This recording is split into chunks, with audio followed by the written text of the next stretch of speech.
Money న్యూస్కి స్వాగతం.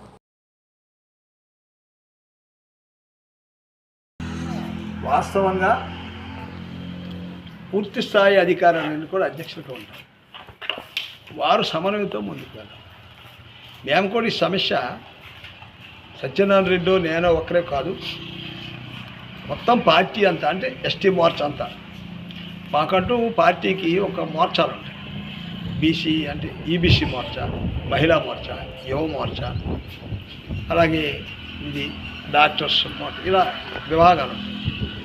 ఈ ఎస్టీ మోర్చా అనేది మొత్తం మా కమ్యూనిటీకి సంబంధించింది అంతా ఆధారపడి ఉంటుంది. దాని నుండే రిప్రజెంటేషన్ తయారు చేసాం, వాళ్ళని చేసాం. ఈ రకంగా మేము ఆమెని పార్టీ నుండి బయటకు వెళ్ళిపోమని కోరటం.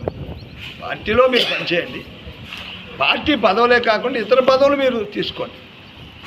ఆమె ఏంటంటే వాస్తవంగా హై ఎడ్యుకేటెడ్, ఫైనాన్షియల్గా వెల్ సౌండ్, కావాలనుకుంటే రాజ్యసభ మెంబర్ చేయొచ్చు, లేదు ఇంకే చైర్మన్ అనేది చేసుకోవడానికి భాషా జ్ఞానం, లౌకిక జ్ఞానం, అన్ని జ్ఞానాలు ఆవిడుకున్నాయి. మేము కోరేది ఏంటంటే రాష్ట్రానికి ఒకే ఒక ఎస్టీ సీట్ అమ్మా. మీ పైన ఈ ఆరోపణలే కాదు, రుజువులు ఉన్నాయి కాబట్టి మీరు పక్కకు తట్టుకోండి.